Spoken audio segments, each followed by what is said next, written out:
allows for root rot. That's where a lot of people have a problem using just regular soil. Um,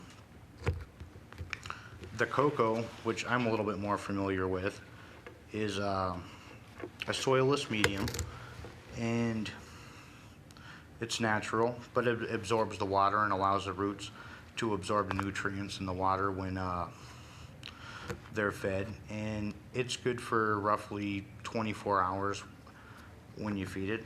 Does it taste like chocolate? No, it doesn't taste like chocolate. Doesn't even look like chocolate, but it actually is.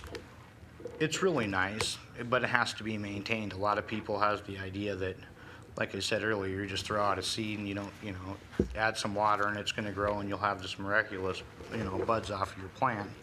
And really, that's the farthest from the truth. This medium, and I can't remember the name of it, but it is it's the same thing. It just absorbs water and allows your roots to absorb from it. It holds it, and your plants absorb your nutrients and your water right straight from the different mediums. Generally, this is mixed in other soils. Some people use peat moss. There's a variety of other agricultural methods to grow marijuana, just the same as different farmers use different types of fertilizers and things to grow their wheat or their corn. All right, Jason, I got a question for you. All right. If I were to be growing my own plants, Okay. I would just use the best soil and grow it really quick, Why would you want to start with, say, this or this instead of just really good soil to grow your plants in? Actually, you start by, if you're using a seed, you have to sprout them and get them to come up, and they form roots.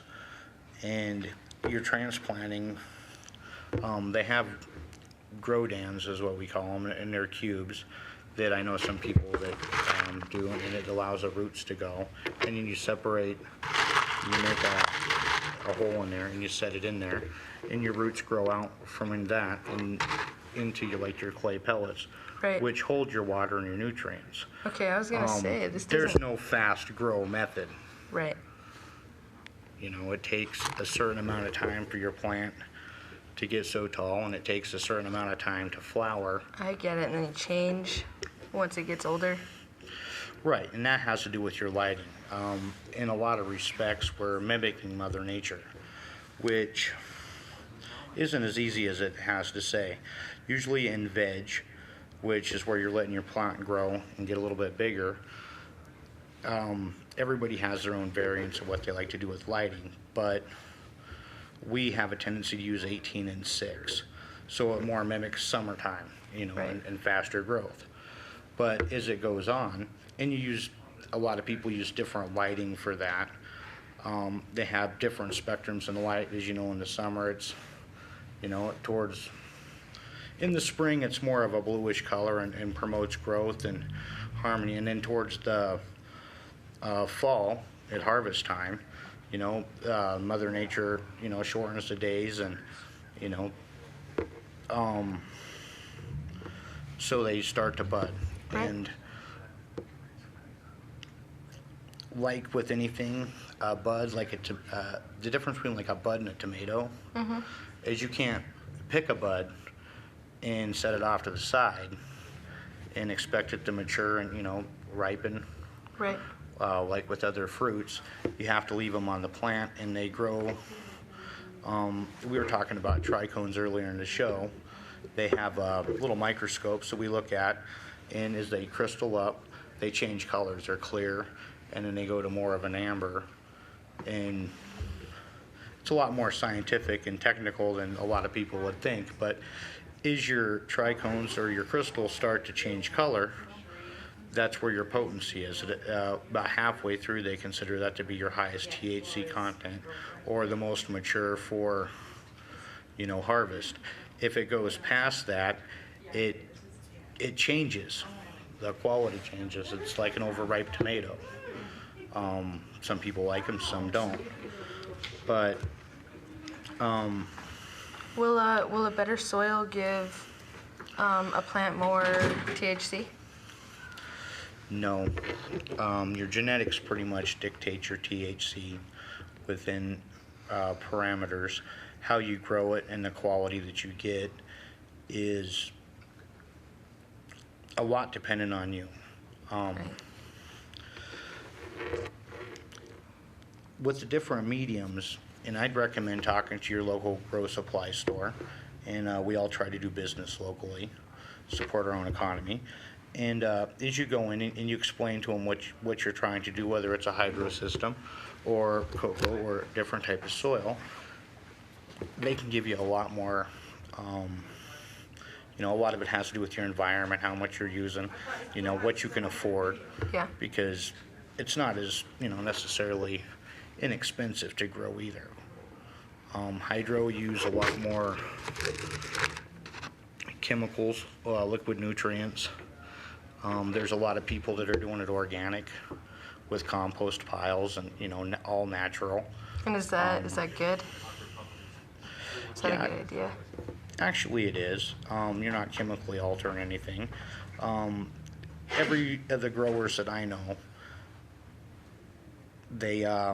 we all flush our plants for a minimum week to 2 weeks to get any of the residual nutrients out of them. So, it takes a toxology. We just use straight water to flush them, and they still grow for the 2 weeks and just absorb the water, but it flushes. All right. Thank you very much. Thank you Thank for you. the information. Have a wonderful evening. You and too. Thank you for having me. All right. Thank you, Jason. And thank you, everybody. We're just about out of time, but I want to take a couple minutes here before we get off the air to finish thanking a couple people. I've thanked a bunch of people. I know I'm going to forget 100 of them. Shane Knight gave us the music tracks that we're using. We want to thank him, and go out to Shane Knight on Facebook and check out Bad As They Come. And last but not least, when the voters put this into legislation in 2004, it wasn't the government that did it, it was the people. And we are still being ran by draconian Puritan values that were brought here 300 years ago when the Dutch kicked the Puritans out. Most people aren't against marijuana, they're against looking bad. And we want to bring you the information that you need to make informed choices, because this is helping a lot of people. This is helping your neighbors, this is helping your lawyers, your doctors, your firemen. So many people are benefiting from this. You can benefit too. You can help everybody be a benefit from this industry financially and physically. So thanks for joining the Growing Green Show, and we hope you'll come back next week. I want to thank Kelly, my co-host, for all her hard work, and we can't wait to have you guys back. Get your questions ready so we can get them answered. You can email us at growinggreen@bresnan.net. Yeah. And check us out at www.growinggreen420.webs.com or something like that. And we'll get more information to you as we go. I'm new, folks. Thanks for coming. Hope to see you next week.